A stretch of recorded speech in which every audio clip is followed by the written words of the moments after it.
Welcome to the 353rd episode of the COVID Calls, a daily discussion of the COVID pandemic with a diverse collection of disaster experts. My name is ESTHER CHERNAK. I'm your guest host on this session of COVID Calls. I teach at the Drexel University Dornsife School of Public Health, where I oversee the Center for Public Health Readiness and Communication. I'm also an infectious disease trained physician who has worked in both academia and in public health departments, and I'm delighted to be hosting today's session, which will focus on crisis and risk communication during this COVID pandemic.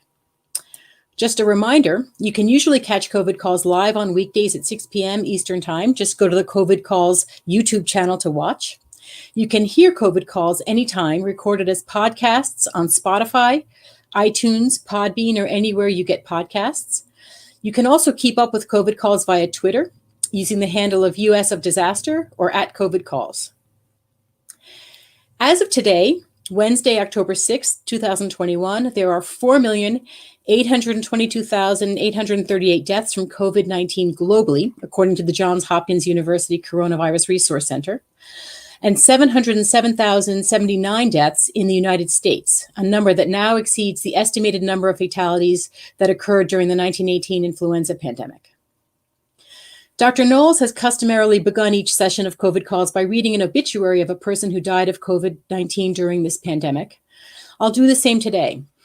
I've chosen an obituary that highlights the challenge that misinformation has posed to containing this pandemic. This is the obituary of Marvin J. Farr. It's an online obituary written by his son, Courtney Farr.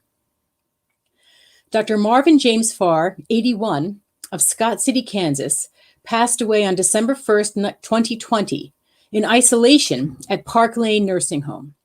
He was preceded in death by more than 260,000 Americans infected with COVID-19. He died in a room not his own, being cared for by people dressed in confusing and frightening ways. He died with COVID-19, and his final days were harder, scarier, and lonelier than necessary. He was not surrounded by friends and family. Marvin was born on May 23, 1939, to Jim and Dorothy Farr of Modoc, Kansas. He was born into an America recovering from the Great Depression and about to face World War II, times of loss and sacrifice difficult for most of us to imagine. Americans would be asked to ration essential supplies and send their children around the world to fight and die in wars of unfathomable destruction. He died in a world where many of his fellow Americans refused to wear a piece of cloth on their face to protect one another. Marvin was a farmer and a veterinarian. He graduated from Kansas State University in 1968. His careers filled his life with an understanding of the science of life, how to nurture it, how to sustain it, and the myriad ways that life can go wrong. As a young man, he debated between studying mortuary or veterinary science, and he chose life over death. The science that guided his professional life has been disparaged and abandoned by so many of the same people who depended on his knowledge to care for their animals and to raise their food. Marvin was a religious man. He was a lay reader at St. Luke's Episcopal Church. He saw no conflict between the science of his professional life and the belief of his personal life. Each enriched the other. From religion, he especially drew on lessons of forgiveness and care. Perhaps the most important comes from the Lord's Prayer. And forgive us our trespasses as we forgive those who trespass against us. He would look after those who had harmed him the deepest, a sentiment echoed by the healthcare workers struggling to do their jobs as their own communities turn against them or make their jobs harder. He would also fail those who needed him most at times, as he was still human with his flaws and limits. Marvin was a man of the community. His membership in the Anthem Masonic Lodge 284 and the Scott County Shrine Club mattered to him for both the camaraderie of his brothers and for the good works that they facilitated, the most visible of which was the Shriners Hospital for Children Network. Even in a social organization, he chose one that centered the health and medical care of others.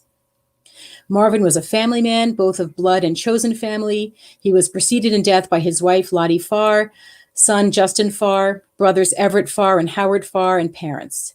He is survived by his children Courtney Farr and Tamara Wilkins of Eudora, Kansas, Tisa Fansler of Sanford, Florida, and Scott and Tracy Burling of Scott, Louisiana, numerous grandchildren, great-grandchildren, and other family and loved ones. The New York Post wrote an article about this obituary and quoted his son. I've spent most of this year hearing people from my hometown talk about how this disease isn't real, isn't that bad, only kills old people, masks don't work, etc. The Sun wrote on Facebook, according to Newsweek. And because of the prevalence of those attitudes, my father's death was so much harder on him and his family and his caregivers than it should have been, which is why this obit is written as it is. Today's conversation will focus on how information and misinformation has driven this pandemic, particularly in the United States. And we have two experts in public health and risk communication with us today.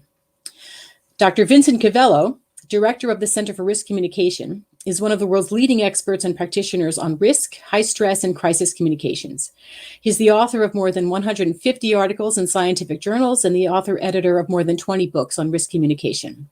Dr. Cavello is a consultant, writer, speaker, and teacher. He is a frequent keynote speaker and has conducted communication skills trainings for thousands of people.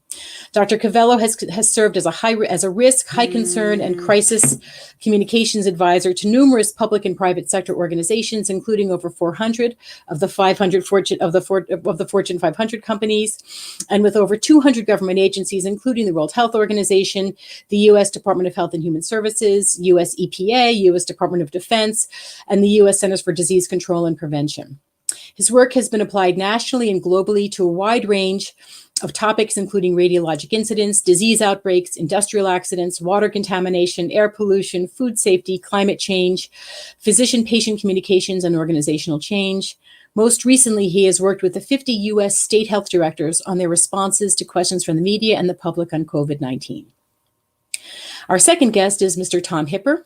Mr. Hipper is the Associate Director of the Center for Public Health Readiness and Communication at the Drexel University Dornsife School of Public Health, where he has recently managed a CDC-funded grant project designed to address the disaster information needs of children with special healthcare challenges.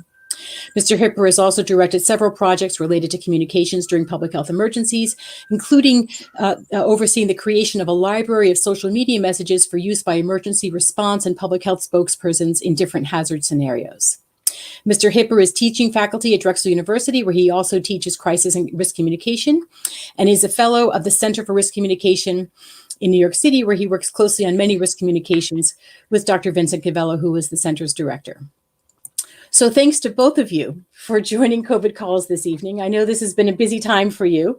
And I guess I'd like to begin by asking each of you, how have you been engaged in the pandemic response thus far? Where have you been working? With whom have you been working? And what have your experiences been so far? Dr. Cavello, perhaps we'll begin with you. Sure. And Esther, could you also add that we have a third expert here, meaning yourself? We're having a conversation, and I think it'd be wonderful if you would join the conversation. I appreciate that. You're much more than a facilitator, so I know. And also, I got a little chill in my back when I heard that this is the 350th call. I think once in my lifetime, I received 350 emails in a day, and I just went to sleep. I decided that this is not a day that I want to continue. So for those who've been hanging in for 350 plus calls, I also, that was very moving, the obituary, very moving. And I would hope that all of us might deserve an obituary such as the one that was given to Marvin. And what I found great about the obituary, if you can say great about an obituary, is that it brings to life the reality of COVID, as opposed to the millions of numbers. We've got these numbers every day for the last 18 months. And after a while, they start sort of drifting right out, drifting in, drifting out. Oh, another case, another million cases, another person. And when you hear about a person who's beloved, who served his family, his community, his country, it really makes it come alive. So thank you for starting with that. You're welcome. I found it very moving as well, I must say, and I thought a great lead into our conversation today on information. So in response to your question, this has probably been the most difficult. I've had a 40-year career in this. I started in the more technical side of issues and moved into communications, thought perhaps that was where the need was. There was a gap, not in developing additional scientific knowledge, but applying our scientific knowledge to the communication challenge. And I have to admit, this has been the most challenging 18 months that I can remember in the last 40 years. It's almost been like a long, prolonged battle. And it's more than just with COVID, it's with the communications. And I was thinking about this when you said you might want to ask a question about my experiences, that I think of this as something like you're going into a battle. I'm going to use that analogy, visual now. You're going to a battle and you have a battle plan. Okay. You have a battle plan against an enemy that you think you know well. And you have leaders and commanders that you have full trust in. So that was me, January 2020. We've got a plan. We know the enemy well, and we've got great leaders and commanders to take us into battle. Every one of those fell away. The plan for all effective purposes was ignored. The plan had been developed starting back in SARS, back in the 1990s, a successful battle against SARS. Then we had H1N1, H5N1, Ebola, again, successful battle. And what came out of those battles was a very detailed plan about how to deal with a pandemic, both from a technical perspective and from a communication perspective. For all effective purposes, that plan was ignored. And so now you're going into the battlefield saying, does anybody have a plan? Where's that plan that I know was written? In fact, we even have it archived. And everyone says, what plan? There's no plan. That's a rather depressing way to enter into a battlefield. If you want to read more about that plan, actually, a book I'd recommend is Michael Lewis's book on premonition, talking about the pandemic, where he actually gives the plan. He actually pulls up the very plan that existed for a pandemic, which for a large part, for the most part, was ignored. Second, you go in, you've got a known enemy, coronavirus, SARS. So I know you. I know what you do. I know how you're going to act. I know how you're going to respond. I know how to stop you. Nope. It was much more clever than, it's almost like that Golem in the Hobbits, whatever. Much more clever than you might imagine. It played tricks on us almost every single month. Tom knows about this because we were writing answers to the questions about COVID, and we had to change our answers every single month. 75 questions, pack it up, archive it, and then the next month, every question and every answer has to be revised, both the questions and the answers.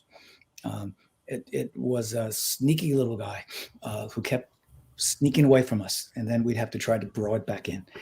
And then the third was that we have skilled commanders and leaders that will lead us into this battle and lead to success. And once again, there was a great disappointment for me, and I believe for many others.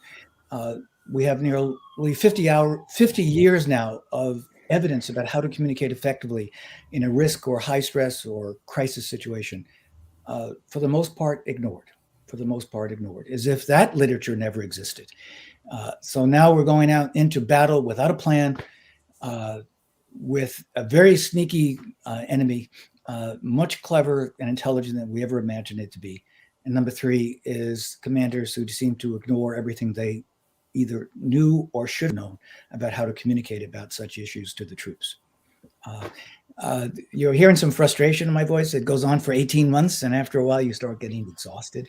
I just can't imagine what those folks in the trenches in World War II felt like, World War I felt like, in those trenches, and that's exactly what the experience, I believe. And we'll find out whether or not Tom feels like he's been in the trenches as well. Well, I'm going to turn it over to Tom. And are you a fellow trench person, or maybe you see more light than I have? I am seeing some light now with vaccination, which is incredible. That's, if there's a light in the tunnel, is the fact that we amazingly created a vaccine, quite literally a miracle. If there's such a thing as a miracle, I would say the vaccination was a miracle. To develop a vaccination in 8 to 12 months, unheard of in history. And so that gives me some hope that perhaps humanity will survive. But Tom, it's all yours. Thanks, Vincent. So firstly, delighted to be here. Esther, you and I have worked together a long time, and we can now check off a a podcast together on our bucket list. Oh, So that's exciting. oh, that's great. When I was listening to Vincent, I had this flashback to, grade school when you get back from summer and the teacher wants you to, talk about what you did over summer vacation. And there's one person in the class that you don't want to go after. It's probably Vincent Cavello for me. It's a, tough act to follow. You can tell from that CV that he's a busy guy. But yeah, it's been a busy stretch for me as well, as I know it has been for pretty much everyone that I know in public health and healthcare. It's been a rough stretch. I think the trench metaphor is quite apt. I hope that while I absolutely share those frustrations, I hope that one of the things that can come out of today is, some little degree of optimism, if we'll allow it, and maybe some strategies for going forward, so that we learn from a lot of what's transpired, which, as you point out, is largely negative. I worked really hard to try to come up with some good things that we can build on, and I'd love to look forward to discussing today some of what we need to do to make sure this doesn't play out the same way again. And I will say, I feel like one of those callers into a radio show. I feel, when they say first time, long time, I'm kind of shell shocked here, because I've tuned into a lot of COVID calls, and now here I am on it. And within 2 minutes of talking, I'm already on the verge of oversharing. But I just want to say, as what I hope is a bit of an inspiration to folks who are working in public health and are just kind of over it. I share Vincent's sentiment that it's been a rough 19 or so months, no question about it. This has easily been the most stressful stretch of my professional life, but I'm pleased to say that I've honestly never been more sure that I picked the right field than I am right now. And to just double down on that, I actually have COVID for me was what finally caused me to decide that it's time to get a doctorate. So I actually just started a doctoral program in public health, and my aim is to focus on misinformation and vaccine hesitancy, and trying to solve some of these problems that we're going to get into tonight. So hopefully that's proof that I'm not just going to do this podcast and then run for the hills and never think of risk communication again. I'm in it for the long haul. Right. Tom, can you just share what your, since Esther asked us about experience, when I would call you up every month and say, we have to start all over again with these questions and answers. And I did that 8 months in a row. And I said, throw out the old document. Let's start from scratch. How did you feel? I don't think I ever asked you about your emotional response to that. Intellectually, you were up to the task. I think I sometimes had to call you at 2 o'clock in the morning and say, we got to start all over again. This is everything that we did before has changed. Changing landscape, changing information, changing science, changing leadership. I don't think I ever asked you what your experience was of that. Yeah, I mean, it was an interesting experience for sure. I think that for me, it's been really nice to feel like I've had so many opportunities to be engaged with this response. You spend so much time reading and I do a lot of teaching and training in risk and crisis communication, and you're learning from previous events and thinking through the best practices. And I think the process that you're referring to, where we were continually updating and starting over based on what we were hearing from different communities and adjusting to the latest information. It was no question, it was exhausting, and I think for both of us, just yet another thing that we were doing at the time. And so obviously that was tough, but I think also really, really neat to have those opportunities to actually implement some of those best practices that we're always talking about. And I love that it wasn't a static document, and we didn't just wipe our hands clean and call it a day, but that we were constantly going back to the drawing board on what are communities wondering about? What are their concerns? What are their questions now? How can we refine the messaging so that it's addressing those things? So, yeah. One thing I felt good about what I just heard from you was that it reminded me a few years ago I visited Monticello, and supposedly Jefferson tore down Monticello 23 times, according to the docent, and started over again in order to get a perfect architecture. And I said this to my wife also. I said, he tore down his house 23 times in order to rebuild it. He also died broke as well. And I said, this is a little bit like COVID. We have to tear it down and start all over again. But Esther, can I ask you, what's your experience with the university? You had to also go through the same experiences in your position, and in a very important position at the university, because you are the source of information about COVID, and all these changes must have affected you and your experience with faculty members, with students. Do you mind if I ask you what your experience has been with COVID? Yeah, so it's been interesting. I'd say at Drexel worked pretty quickly to coordinate committees of folks to kind of address the operational changes. And certainly early on in the pandemic, like all universities, we pivoted pretty quickly to online learning, to virtual learning, emptied out the campus, identified who was essential, who wasn't. And, pretty quickly, the university, I think in its wisdom, gathered together some of the public health and medical leadership and convened kind of a science advisory committee, which I have the honor of chairing. But we meet on a regular basis and kind of address the thorny, challenging policy questions around how to reopen the campus. What should our policy be about residential life, about working in classrooms, about vaccines, about masks, about testing? Right. And we're lucky, I think, at Drexel, because we have a really strong School of Public Health and a strong medical school and strong laboratorians within our clinical facilities, and strong nursing school. And we could sort of pull together public health and medical folks who were, I think, aggressive around addressing the accommodations that had to happen during the pandemic. And I think that's been helpful. And I think the university's administration really took what we recommended pretty seriously. We were among the very first universities to recommend a vaccine mandate, and that followed pretty quickly with a mask mandate when it was sort of clear that there were still transmission issues in the context of highly vaccinated populations. So I think it's actually gone pretty well. I think that the university pivoted quickly, pivoting back now to face-to-face education. We're still, I think, like everyone else, trying to figure out the sweet spot between virtual and in-person interactions, education, et cetera. And I think for the most part, people have wanted to be a part of response. I mean, we've coordinated with our local health department. We've coordinated with private sector actors, including local pharmacies, to make sure we had access to vaccines on campus.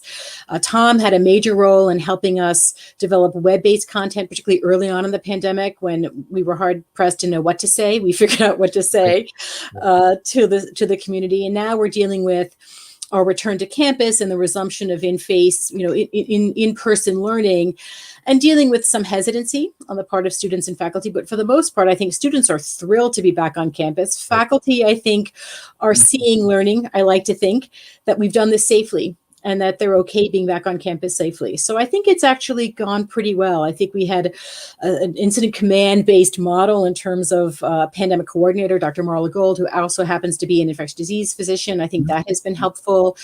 So I think overall, I think the university at Drexel has handled this pretty well. It's been super busy. It's not like any of us have been relieved of our teaching and research and service responsibilities on top of this. But I think, as Tom would say, this is who we are and what we do. And now is the time for us to do this work, whether it's in the community at large or at Drexel, et cetera. So Esther, you asked about experience. Tom, maybe, and Esther also, if you, the most difficult question I've been facing for the last, I guess it's 19 months now, is why do you keep changing your mind? Why do you, you say one thing and then the next day you say something else? How am I supposed to trust you when you yourself don't even know what to say in response to a question such as the question of the day today? Can I get a booster with Moderna if I had the Pfizer? Or if I had the Johnson & Johnson, can I take the Pfizer, the Moderna booster? Or if I had the Johnson & Johnson, should I shift to the Pfizer and Moderna so I can get a booster? I don't know.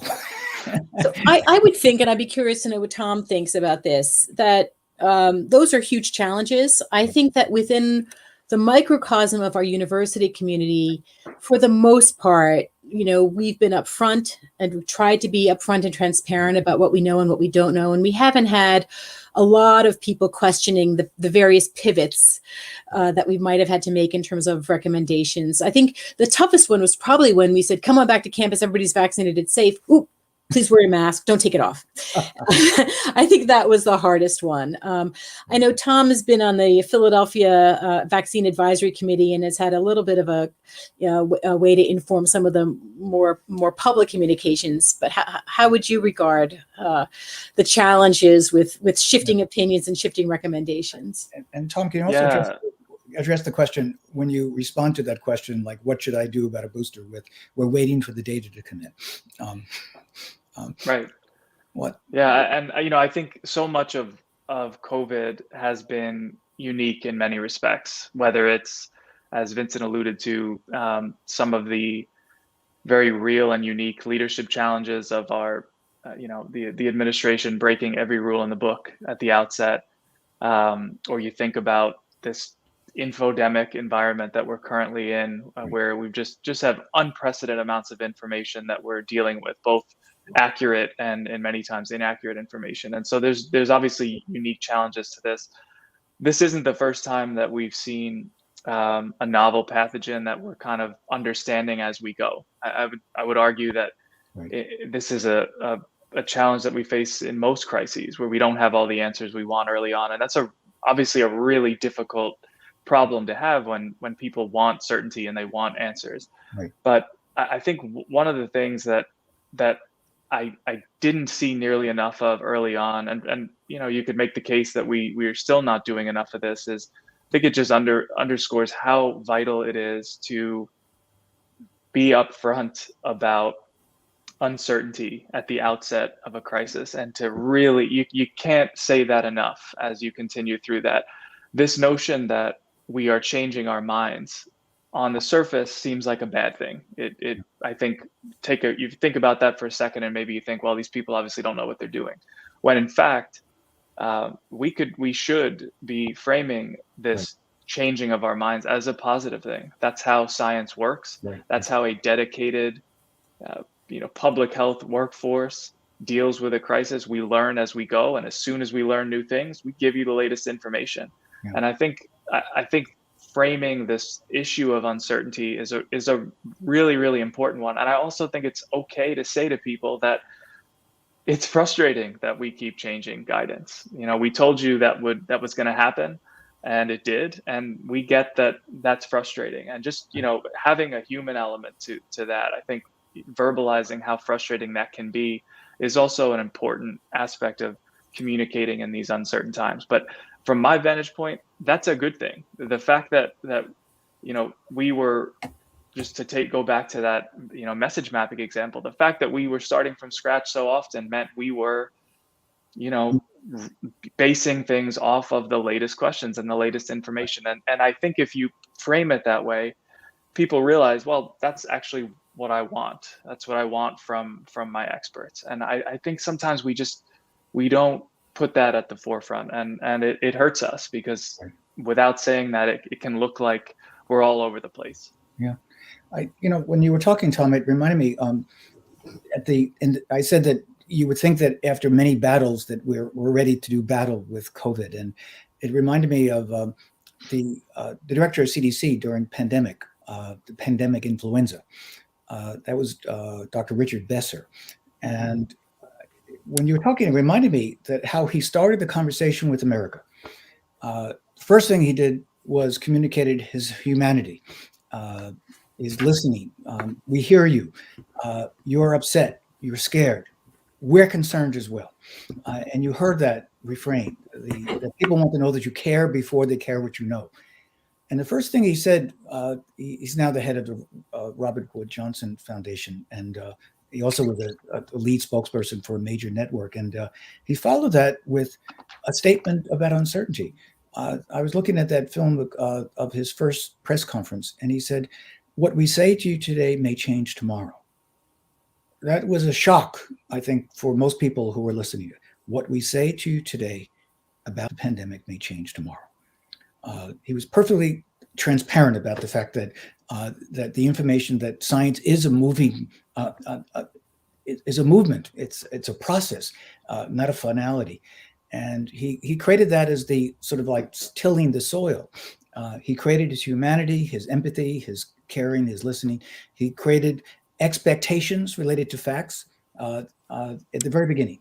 And I think that also helped us to get through that pandemic influenza, which eventually led to that plan, which I said was largely ignored. Yeah. So, Vincent, I'm curious, why was the plan ignored? Well, Tom just said something. Were you gonna chime in about? But nonetheless, it's I believe there's been many people who've said it, is that there were flaws in leadership, where politics typically plays a role in public health. It's almost impossible to separate the two. They really are, like, in some ways, together in a knot that sometimes has to be unraveled and put back together. That knot, though, was so unraveled at the beginning of pandemic, our COVID pandemic, that repairing the damage, and it goes back to first impressions, lasting impressions. One of the key principles of risk communication: first impressions are lasting impressions. You don't get a second chance to make a first impression, as are last impressions. And when you start, for example, with the wrong foot forward, it's going to go away.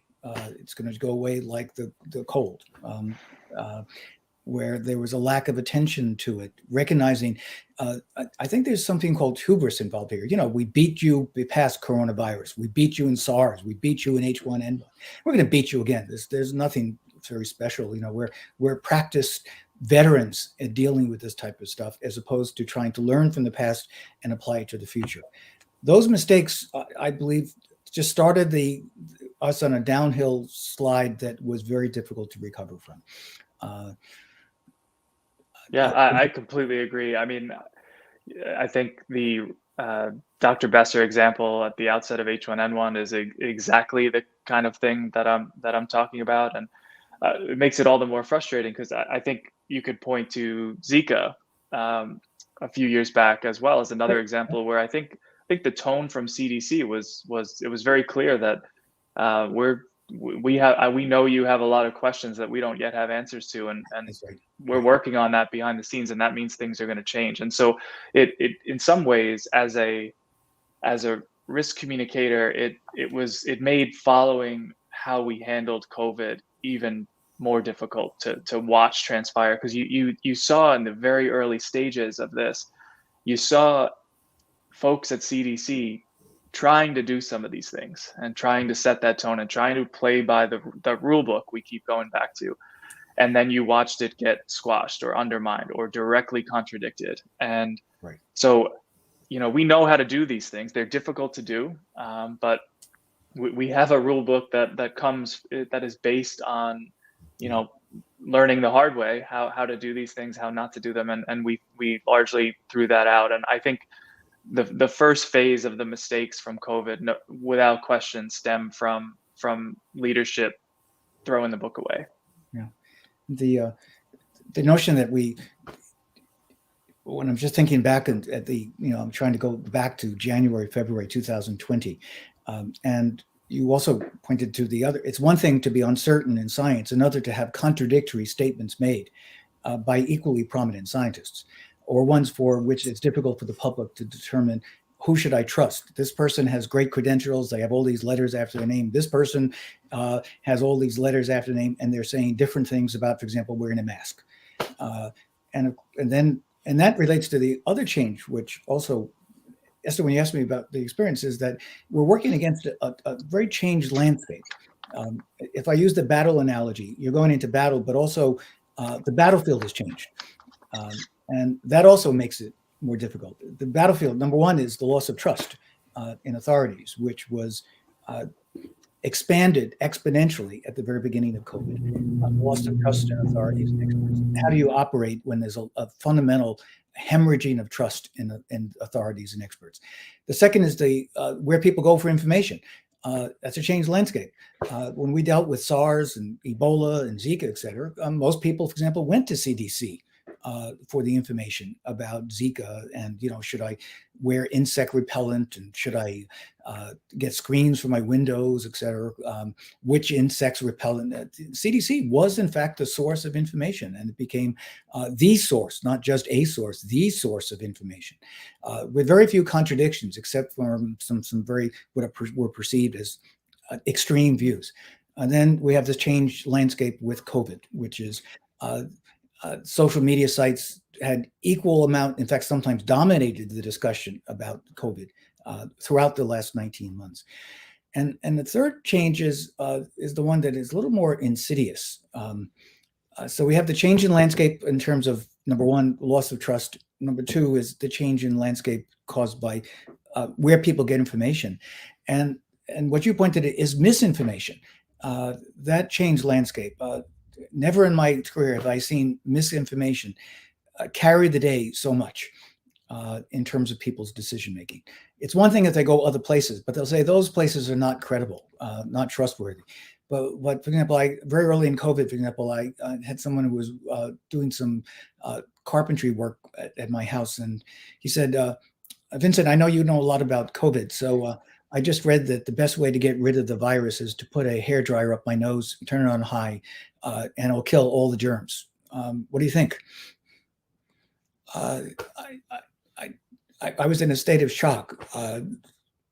Put a hairdryer up your nose on high beam. Yes, it will kill the germs. It will. There is a fact embedded there somewhere deep in what was said. The first thing I did, and what you did also, Tom, also I liked, when you dealt with the issue of uncertainty, instead of saying, "I don't know," you said, "What we do know is." You use one of the fundamental principles of risk communication, which is start with what you know, get some credit for something before you start admitting to uncertainty. That we do know, for example, that this is dangerous. We do know X, Y, Z. As opposed to something, and so that changed landscape. But can I ask Esther? That changed landscape. I assume that's trust also affected you at the university. Where students go for information changed places. Number two, loss of trust in the traditional experts and authorities on the issues, and the third is spread of misinformation. And which is, that Tom used the term that's used by WHO, infodemic. And if anyone uses social media, it's students as a way by which to acquire information. I assume you've had to deal with that. You've had to deal with that challenge. A little bit. I think, again, I think our community is a little bit different. I think we're a university. I think there's, certainly among students and faculty, it's a pretty educated community. I think, so I think there's a little bit less distrust, but there's certainly a percentage of folks who get their information from Facebook.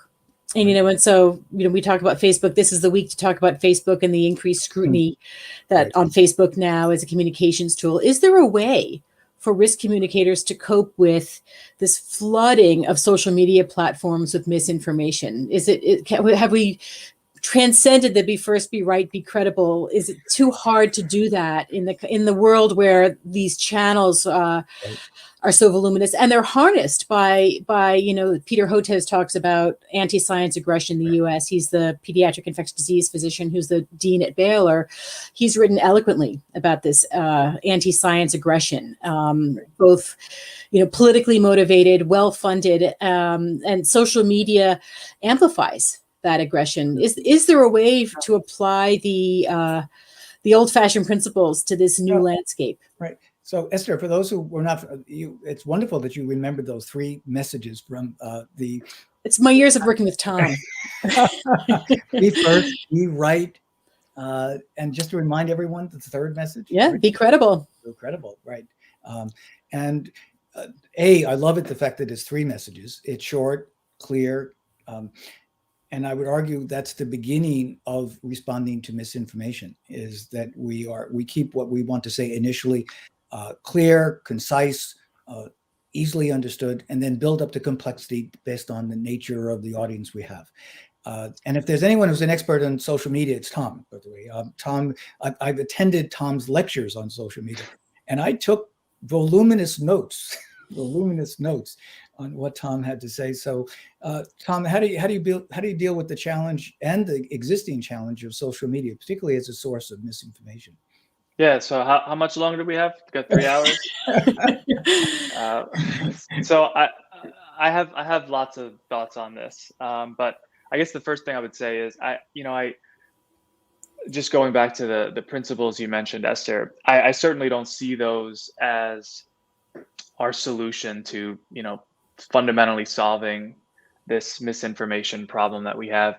I think the reason that I think those things are still so important, though, is I think it just undermines this phenomenon with risk communication, that it's necessary but not sufficient. So good communication, if we stick to those rules we keep coming back to and do those things effectively, that's not going to suddenly make up for a flawed response, or it's not going to solve the problem of insufficient surveillance data, or solve some of the systemic problems we have with our public health system, for example. But when you don't do those things, it makes this problem even harder. And what Vincent touched on about the problem with mixed messages from sources that are supposed to be on the same team, that leads to further mistrust, and it forces people to,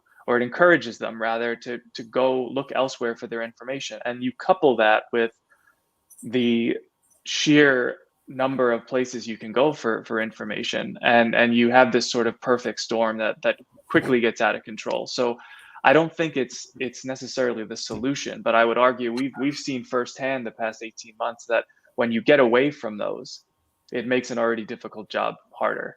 Now, as far as how we can start to think about what do we do here, honestly, I think this issue of dealing with these infodemics, this rampant problem of misinformation, the attack on science, you could make a really compelling case that I would put this up there with climate change as these systemic crises that it's going to take systemic approaches to addressing. Do I think effective risk communication and getting back to playing by these rules so we can start to engender more trust is a part of that? Absolutely. But this is going to take a pretty wide range of approaches here. And Esther, you mentioned it's been a big week for Facebook and things like algorithms. I think that's a part of this. That one of the best tweets I saw all week, I forget the account that it came from, but it was something like, "All right, guys, Facebook's down. Let's quickly revive democracy and get everyone vaccinated." And that rang true for me a bit, because it sometimes feels like we the bottom line is Facebook and some of these other accounts have huge usership, and behind the scenes, they've got algorithms that are not at all focused on connecting people with accurate information. They're all about getting clicks and eyeballs. And what better, we know a lot of the things that get eyeballs and that are things that things like conspiracy theories or false information that generates emotions in people. That's what people want to look at, and so I think no question that part of this is thinking about this in a systemic way and thinking about how those platforms can be refined so that they're not contributing to this problem. But the reality is this problem of misinformation or even disinformation, if we think about active bad actors who are purposefully spreading incorrect information and for great personal gain, by the way. I don't think we talk enough about how much there's a really, there's always this concern around trust in government and Bill Gates and this and that.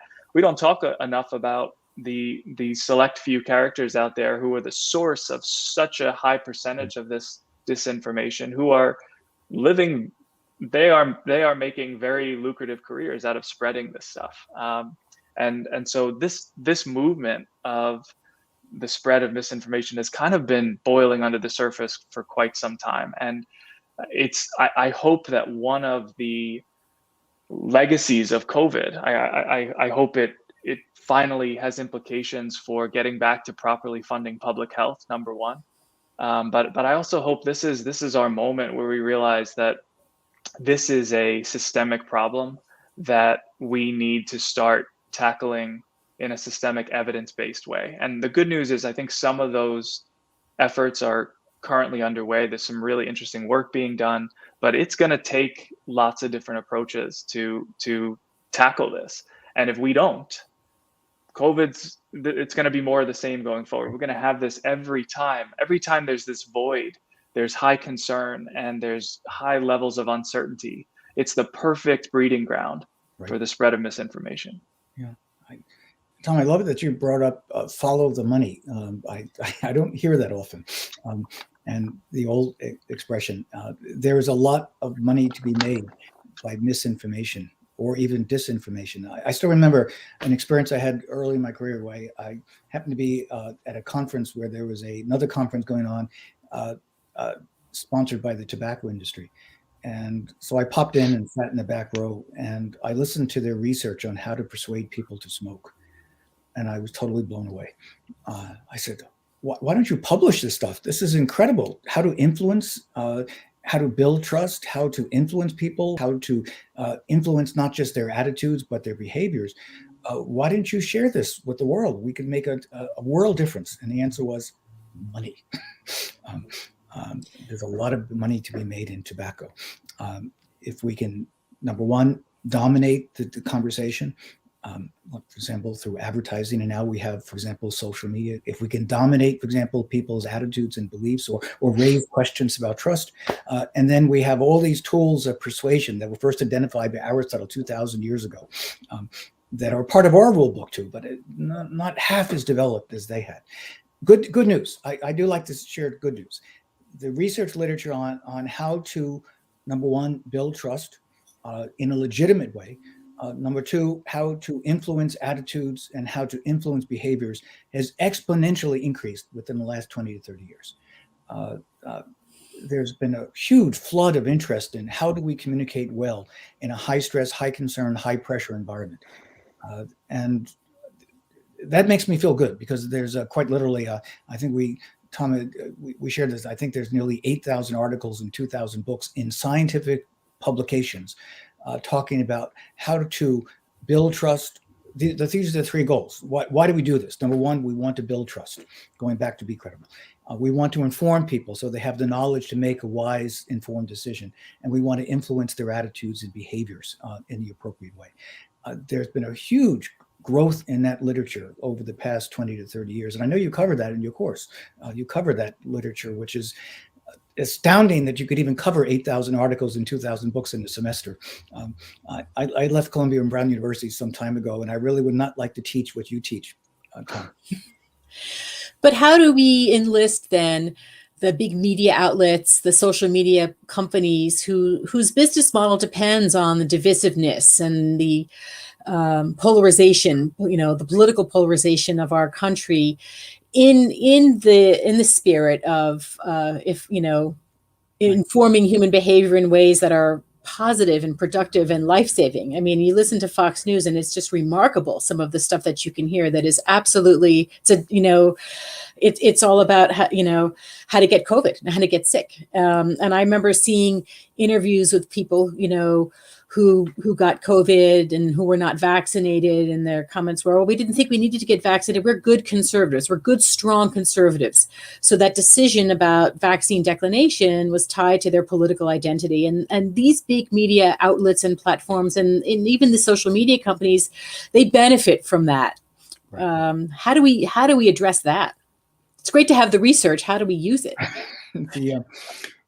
Well, I hope that things like this whistleblower testimony this week. My hope is that that puts some pressure on companies like Facebook to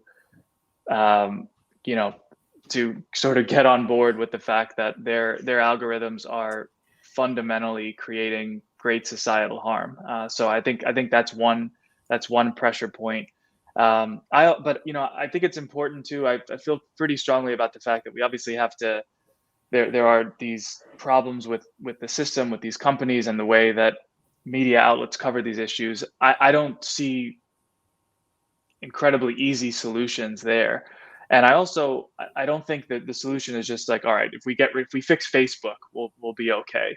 It's obviously contributing to the problem, but this underlying problem of misinformation and how it spreads wouldn't just magically disappear if we took care of that.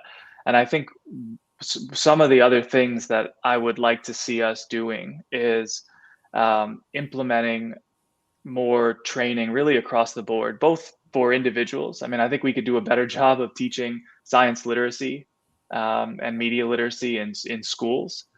We could help inoculate people just as a vaccine inoculates you to a virus.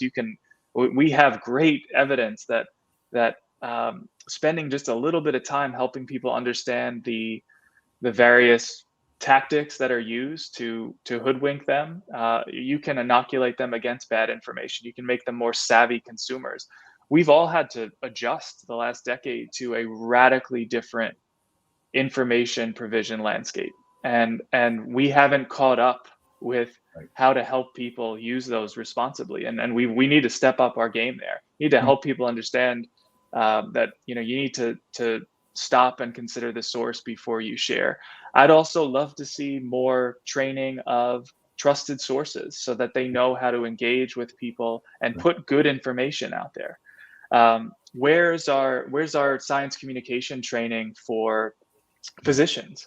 It's hard enough. You're lucky in medical school if you get a basic doctor-patient communication 101 class as part of your training. Where are we? How can we train our physicians so that they can actively use these platforms to put out good information in engaging ways, create shareable content that actually gets passed around and viewed? We got to put more good information out there. Same thing with academia. There's a great growing body of science communication evidence that we know how to do this stuff effectively, and that's part of taking on this bad information, is putting more good out there. Same thing with journalists. There's some great groups out there that I think are, one that comes to mind is a group called First Draft. It's a great resource to be aware of if you're interested in the misinformation space, but their primary audience is actually journalists, and helping them cover issues in a more objective, scientific way, but in a way that embodies some of these risk communication principles we've been talking about. So I think all of those things are part of this very messy problem that isn't going away anytime soon. But the notion that we're stuck and there's nothing we can do and we're just going to get consumed by this, I don't think that's true either. Right. Tom, when you were speaking, it reminded me that how different the response of journalism was following 9/11, where the new threat and anthrax, this is 2001, where the journalism community actually came quite together in terms of their responsibilities in reporting about bioterrorism. And they had special websites to help journalists understand the technology, the terms being used. They had conferences just focused on how do we report in a responsible way about bioterrorism. And I think we got through that very difficult time in our history. They were very much on board, recognizing they have responsibilities, ratings, money, et cetera, at the same time to sharing credible, fast information. The other thing that reminded me is one of my heroes, newest heroes, is Prime Minister Ardern from New Zealand. I've been tracking her from the very beginning. And I'm writing a very, very extensive case study related to, and her motto has been hit hard, hit fast, hit often. And she was largely talking about the operational side of things. You get a COVID case, you hit it hard, you hit it fast, and you hit it over and over again until it goes away. But she also recognized the importance of trust. She started introducing these terms to the population, and they have an advantage in New Zealand. I'm not going to say it was, they don't have a lot of advantages. It's nice to be an island nation in the middle of the Pacific Ocean. But nonetheless, the fact that she would have these breakfast meetings where she was dressed in a sweatshirt, and she would have the experts there talking about, well, what does it mean to be hit hard? What does it mean when we say hit fast? What does it mean when we hit often? And she would have those experts at her breakfast table, as if you were just sitting together with the prime minister of a country. And she created not just the knowledge, but she created her humanity at the same time. And if we did the same thing with information, misinformation, we hit hard, we hit fast, and we hit often. Using that rule book, because again, we do have a rule book, and which has been unfortunately largely ignored, that I believe we have a chance. The other thing I wanted to say is that I'm recognizing the limits of communication. There's only so far we can take it in terms of increasing people's knowledge, especially when we have a noisy environment, well, there's competition. And it reminded me of one of the first communication challenges that I worked on as a young professor on was seatbelts. First problem we had is that people weren't telling us the truth about their use of seatbelts. We asked how many people were using seatbelts, and they said everybody said they were using seatbelts. Then we stood on the top of highways and watched down to see how many people had the seatbelt on. It was 12.1%. Then after a couple of years of extensive communication efforts, buckle up for safety, buckle up, I don't sing very well, but nonetheless, it went up from 12.1 to 12.3. There are limits to how far you can take communication. And that means regulations, mandates. There are points that, where we try our best to influence and persuade through communications. And at a certain point, we have to fall back on Aristotle's appeals to authority. If logic doesn't work, if emotion doesn't work, we still have appeals to authority, which are regulations and mandates. And I believe that's where we are perhaps in America today. I think so too. I do. I just want to ask, I want to keep an eye on the clock and I be respectful of your time. I guess as a closing for each of you, where now? We have a new administration, we have new leadership. I know you're both involved in various ways in providing input and advice.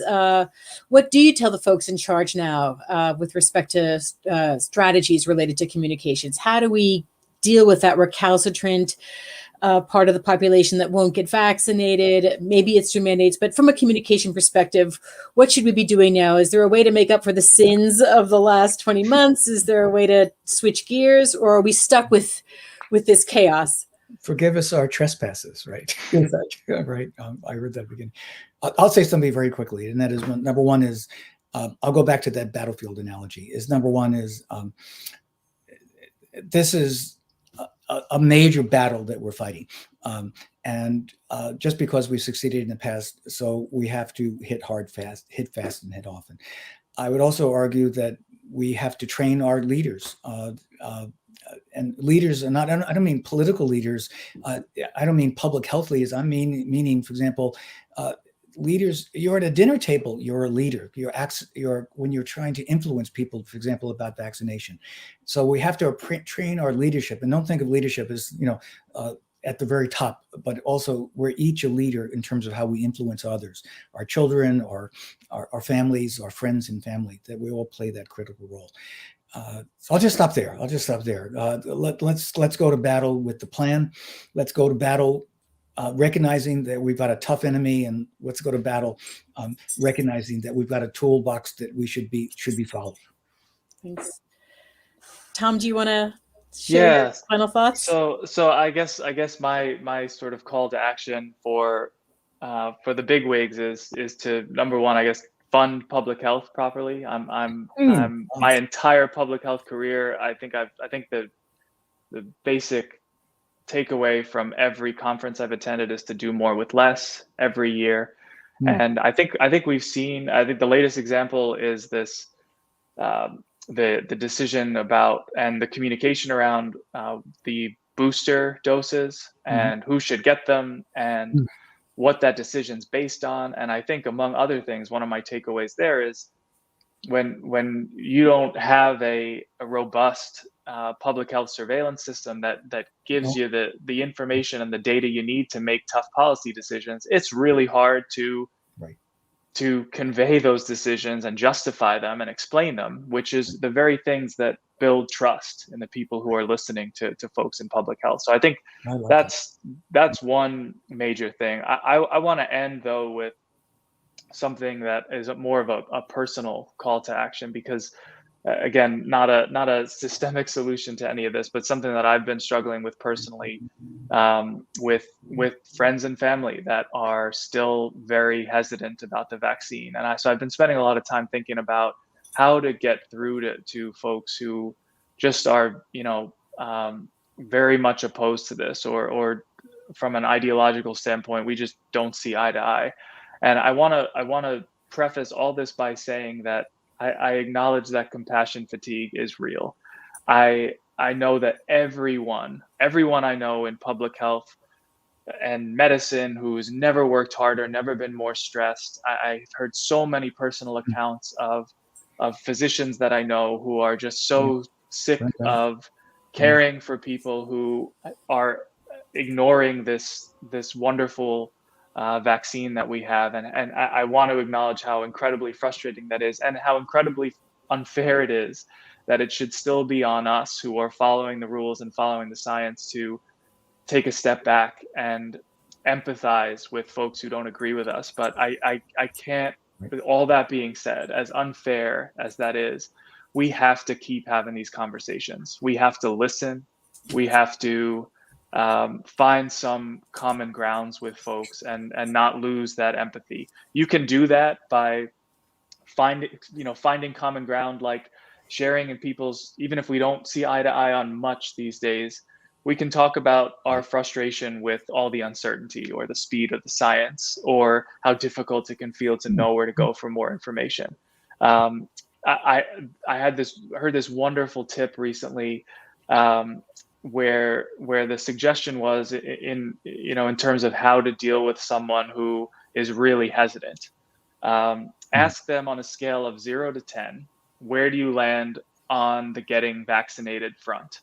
And the bottom line is, if the answer isn't 0, ask why and build on that. It's a great tip to sort of get some insight into what you can build on, and gradually moving that person toward maybe considering getting vaccinated. If it's a 0, by the way, move on. Okay, there is definitely there's an anti-vaccine faction out there that it's just not worth your time, frankly. But I just want to implore people that we need to have these conversations. As frustrating as it is, we can't give up on that. We need to get engaged online. You don't have to have a huge following on social media to have an audience. Even if it isn't a big one, that's okay. Hardcore anti-vaxxers are not your target audience, but the public is. People who follow you are, and we need more people. Again, telling their stories, their positive stories, and creating shareable content.